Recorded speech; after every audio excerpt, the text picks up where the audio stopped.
Welcome to Larry the Alchemist, and on today's episode, four bands that I was late to the party for that took me a while to get into them.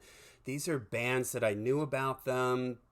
I liked them. It wasn't that I disliked them, but it just took me a while to really get into them, to really discover them, to get into their catalog. And these are all bands now that I really like. Okay, so I've got four of them.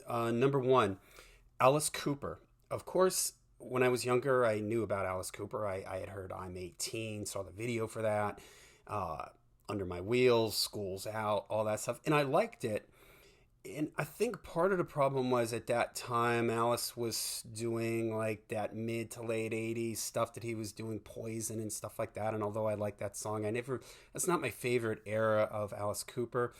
And I just never, I don't know, I just never got around to sort of jumping into his catalog and discovering what he was about. And it wasn't until I saw him at Wacken in 2010 where I was completely blown away. He sounded amazing, his band sounded amazing, and I realized how many songs from him that I knew already. And the stuff that I didn't know, I thought was great. And so when I got back from Wacken, I went out and bought like all his 70s stuff. And I absolutely love 70s Alice Cooper, the Alice Cooper band. I love his when he first went solo. I even love stuff like Zipper Catches Skin and Dada and those more experimental early 80s records. I kind of get off the boat with him like when he starts getting a little bit more MTV sounding and stuff like that. But I just love the early stuff. I think he's super creative. His voice and the storytelling and the characters and all that stuff I think is just fantastic. I love it. And it's surprising that it took me as long as it did for me seeing him in 2010. And this is a good example of like sometimes a band live, I heard it live and it clicked for me live and it all made sense, the show and everything. And I just became a huge Alice Cooper fan after that. Okay, number two, and this one's probably going to surprise some people, but Blue Oyster Cult, another band that I was aware of early on in the 80s. I heard Godzilla, Burning for You, Don't Fear the Reaper, and I liked it, but I think what happened with Blue Oyster Cult was I had read They're the American Black Sabbath, so I was expecting them to sound really dark and really heavy like Black Sabbath. And although they have moments like that, for the most part, Blue Oyster Cult is a band that does a lot of different things. And I remember getting a compilation. I don't remember what it was, or maybe I borrowed it from somebody and had stuff like The Last Days of May on it, I Love the Night. And I remember just thinking like, wow, this isn't Black Sabbath. I remember Cities on Flame with Rock and Roll. I really like that. And that gave me a Black Sabbath vibe. But everything else just kind of, I couldn't wrap my head around it. And it just confused me. And it wasn't until I'm going to say like the early 2000s that I got On Your Feet and On Your Feet or On Your Knees, and I just started to really sort of get it. And then I went back to like the black and white albums, the first three records, Secret Treaties and stuff like that, and it started to click for me, and I started to understand what Blue Oyster Cult was. And they're one of these bands that you almost have to listen to a lot of their stuff. It takes a little bit of time. You got to read the lyrics. But once you start getting into it, once you start diving into the lyrics, the albums, the imagery, all the other stuff going on with them, it really sort of sucks you in. And now I'm a huge Blue Oyster Cult fan. I've done videos on the channel. Me and Martin, I was in one of his Blue Oyster Cult books. Martin has done videos with me about Blue Oyster Cult. So they become a band that I've really loved, but it just took a little while for them to click for me and for me to really sort of dive in and totally discover them. All right, number three is David Bowie. He's another one that, of course, I had heard David Bowie in the 80s. And I think what happened with him is just that I was hearing the MTV stuff, Let's Dance, and the stuff from like that era. And I didn't really like that. It's still not my favorite era from him.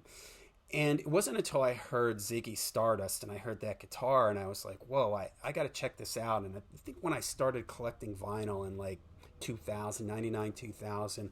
I grabbed a couple 70s David Bowie things, and I just absolutely love it. And he's another artist that's kind of like Blue Oyster Cult, maybe even more so, like where he changes his sound a lot. You know, he has his Berlin phase, more electronic phase. The earlier stuff is more jammy. The Ziggy Stardust stuff is a little heavier.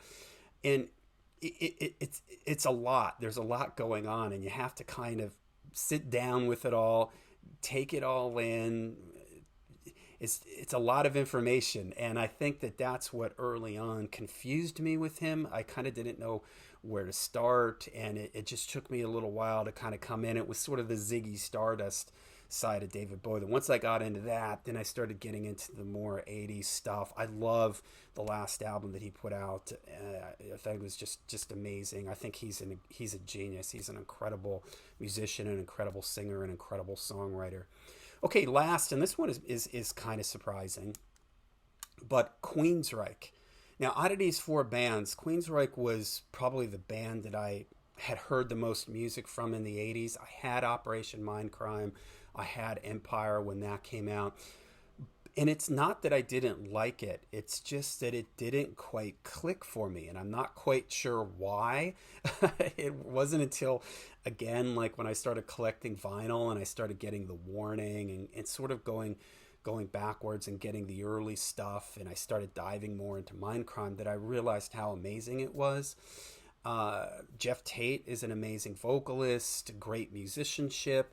I think just early on, by the time I started to become aware of Queensryche, I guess I was just distracted with other things. And it's just one of those things where sometimes a band just, or an album or a band, it just doesn't click for you at a certain time. It isn't until later on that something, just a light bulb goes off in your head. And I could make another video too about albums that are like that, albums that just didn't work for me. And then somewhere months or years later, I listen to it again, and all of a sudden it just, you know, a light bulb goes off and you're like, oh, okay, now I get this makes sense for me. So, and oddly enough, Queensryche was one of those bands, and they're a band now that I do really love. And Operation Mindcrime is an album that I've listened to like a million times now. But in the late 80s, when it was kind of coming out, it didn't quite grab me, and I'm not 100% sure why it didn't back then, because I do really, really like it now. So, all right, there you go. 4 artists that I was kind of late to the party to. Took me a while